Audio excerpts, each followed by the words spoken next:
I would like to share with you this morning some stories about the ocean through my work as a still photographer for National Geographic magazine. I guess I became an underwater photographer and a photojournalist because I fell in love with the sea as a child. And I wanted to tell stories about all the amazing things that I was seeing underwater, incredible wildlife and interesting behaviors. And after even 30 years of doing this, after 30 years of exploring the ocean, I never cease to be amazed at the extraordinary encounters that I have while I'm at sea. But more and more frequently these days, I'm seeing terrible things underwater as well, things that I don't think most people realize. And I've been compelled to turn my camera towards these issues to tell a more complete story. I want people to see what's happening underwater, both the horror and the magic. The first story that I did for National Geographic, where I recognized the ability to include environmental issues within a natural history coverage, was a story I proposed on harp seals. Now, the story I wanted to do initially was just a small focus to look at the few weeks each year where these animals migrate down from the Canadian Arctic to the Gulf of St. Lawrence in Canada to engage in courtship, mating, and to have their pups. And all of this is played out against the backdrop of transient pack ice that moves with wind and tide. And because I'm an underwater photographer, I wanted to do this story from both above and below, to make pictures like this that show one of these little pups making its very first swim in the icy 29-degree water. But as I got more involved in the story, I realized that there were two big environmental issues I couldn't ignore. The first was that these animals continue to be hunted, killed with Haka picks at about 15 days old. It actually is the largest marine mammal slaughter on the planet, with hundreds of thousands of these seals being killed every year. But as disturbing as that is, I think the bigger problem for harp seals is the loss of sea ice due to global warming. This is an aerial picture that I made that shows the Gulf of St. Lawrence during harp seal season.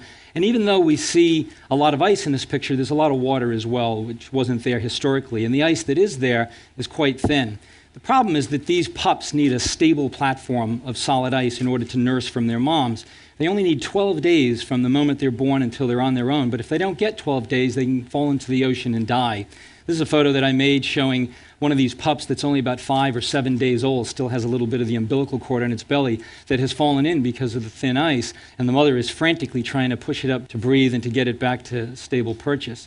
This problem has continued to grow each year since I was there. I read that last year the pup mortality rate was 100% in parts of the Gulf of St. Lawrence. So clearly this species has a lot of problems going forward. This ended up becoming a cover story at National Geographic, and it received quite a bit of attention.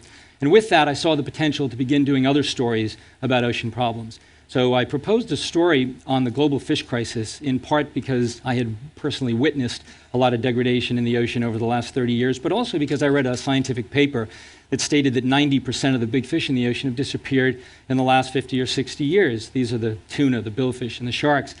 And when I read that, I was blown away by those numbers. I thought this was going to be headline news in every media outlet, but it really wasn't. So I wanted to do a story that was a very different kind of underwater story. I wanted it to be more like war photography, where I was making harder-hitting pictures that showed readers what was happening to marine wildlife around the planet.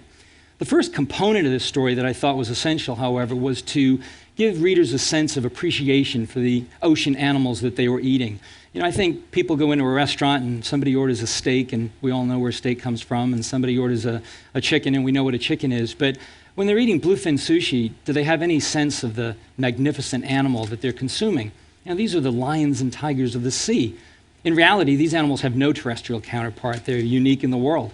These are animals that can practically swim from the equator to the poles and can crisscross entire oceans in the course of a year. If we weren't so efficient at catching them, because they grow their entire life, we'd have 30-year-old bluefin out there that weigh a ton.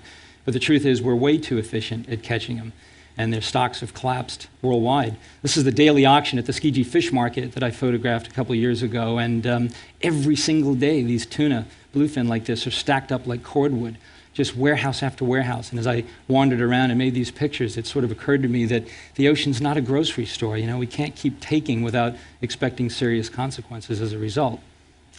I also, with this story, wanted to show readers how fish are caught, some of the methods that are used to catch fish, like a bottom trawler, which is one of the most common methods in the world.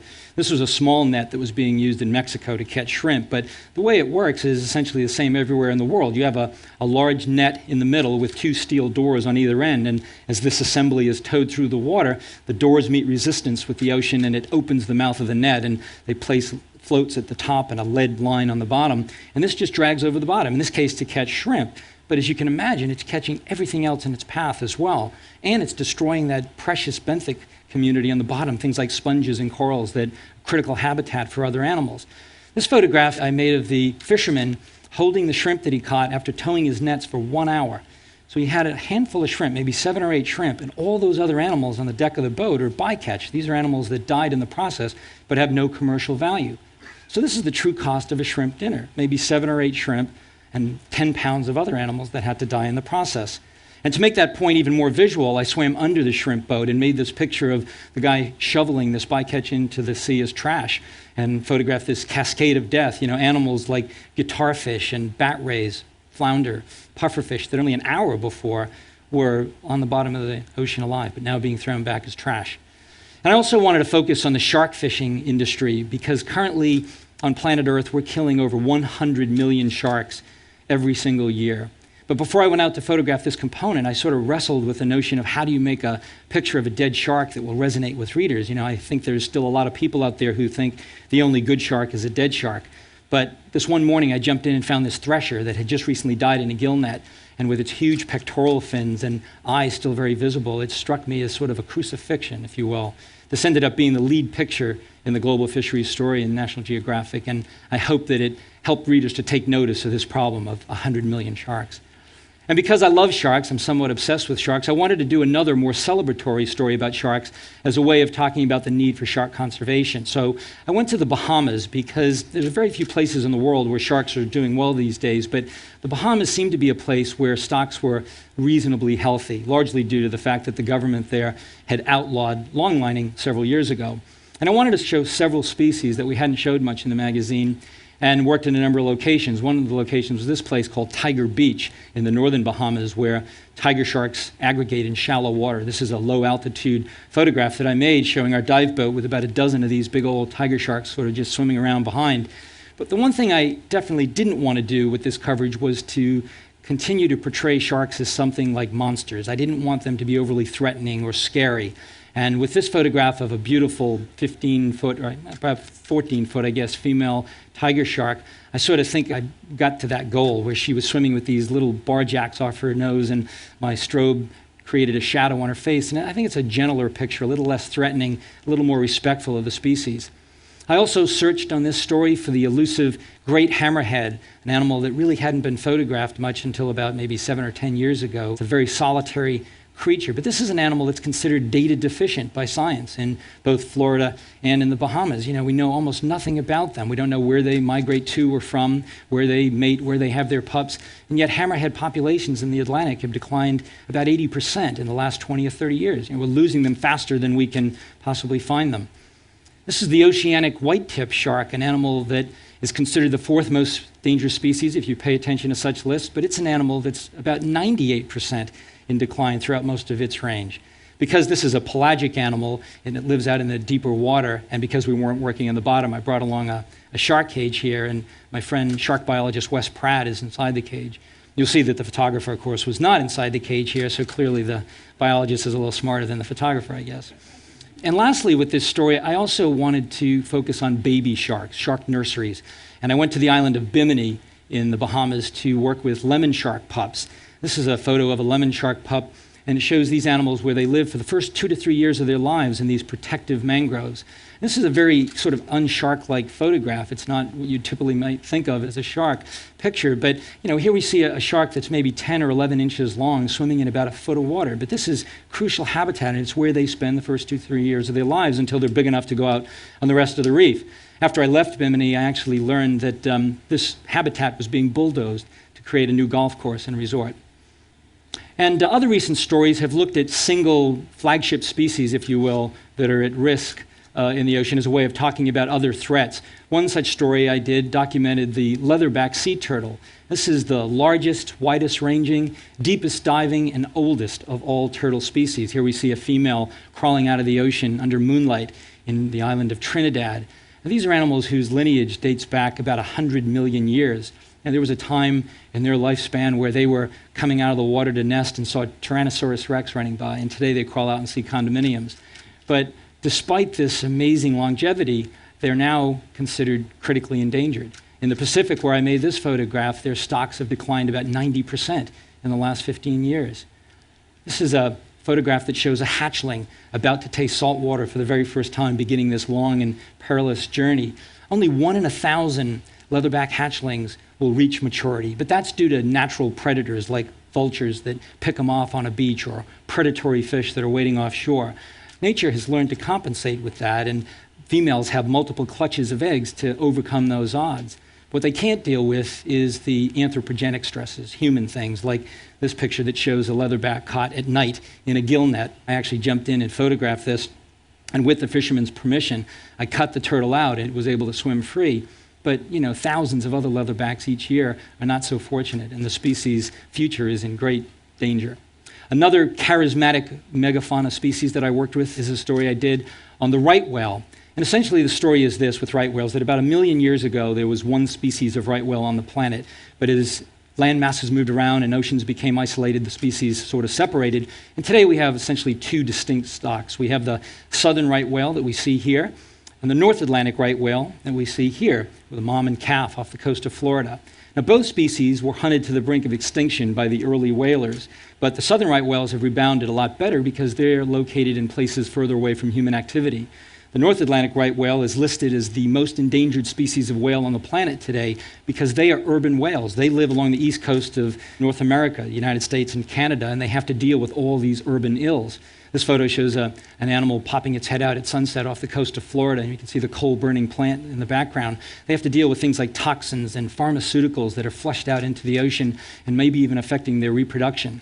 They also get entangled in fishing gear. This is a picture that shows the tail of a right whale, and those white markings are not natural markings. These are entanglement scars. 72% of the population has such scars, but most don't shed the gear, things like lobster traps and crab pots. They hold on to them and eventually kills them.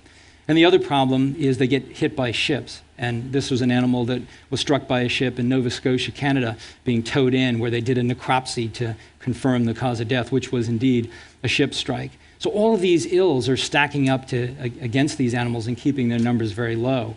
And to draw contrast with that beleaguered North Atlantic population, I went to a new pristine population of southern right whales that had only been discovered about 10 years ago in the sub-Antarctic of New Zealand, a place called the Auckland Islands. I went down there in the wintertime, and these were animals that had never seen humans before. And I was one of the first people they probably had ever seen. And I got in the water with them, and I was amazed at how curious they were. This photograph shows my assistant standing on the bottom at about 70 feet, and one of these amazingly beautiful 45-foot, 70-ton whales, like a city bus, just swimming up, They were in perfect condition, very fat and healthy, robust, no entanglement scars, the way that they're supposed to look. I read that the Pilgrims, when they landed at Plymouth Rock in Massachusetts in 1620, wrote that you could walk across Cape Cod Bay on the backs of right whales. Well, we can't go back and see that today, but maybe we can preserve what we have left. And I wanted to close this program with a story of hope, a story I did on marine reserves as sort of a solution to the problem of overfishing, the global fish crisis story. I settled on working in the country of New Zealand because New Zealand was rather progressive and is rather progressive in terms of protecting their ocean. And I really wanted this story to be about 3 things. I wanted it to be about abundance, about diversity, and about resilience. And one of the first places I worked was a reserve called Goat Island in Lee of New Zealand. What the scientists there told me was that when they protected this first marine reserve in 1975, they hoped and expected that certain things might happen. For example, they hoped that certain species of fish, like the New Zealand snapper, would return because they had been fished to the brink of commercial extinction, and they did come back. What they couldn't predict was that other things would happen. For example, these fish predate on sea urchins. And when the fish were all gone, all anyone ever saw underwater was just acres and acres of sea urchins. But when the fish came back and began predating and controlling the urchin population, lo and behold, kelp forests emerged in shallow water. And that's because the urchins eat kelp. So when the fish controlled the urchin population, the ocean was restored to its natural equilibrium. This is probably how the ocean looked here 100 or 200 years ago, but nobody was around to tell us. I worked in other parts of New Zealand as well, in beautiful, fragile, protected areas like in Fiordland, where this sea pen colony was found, a little blue cod swimming in for a dash of color. And in the northern part of New Zealand, I dove in the blue water where the water's a little warmer and photographed animals like this giant stingray swimming through an underwater canyon. every part of the ecosystem in this place seemed very healthy, from tiny little animals like a nudibranch crawling over encrusting sponge, or a leather jacket that is a very important animal in this ecosystem because it grazes on the bottom and allows new life to take hold.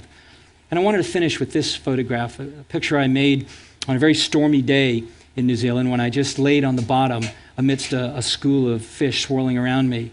And I was in a place that had only been protected about 20 years ago. And I talked to divers that had been diving there for many years, and they said that the marine life was better here today than it was in the 1960s. And that's because it's been protected, that it has come back. So I think the message is clear. The ocean is indeed resilient and tolerant to a point, but we must be good custodians. You know, I became an underwater photographer because I fell in love with the sea, and I make pictures of it today because I want to protect it. And I don't think it's too late. Thank you very much.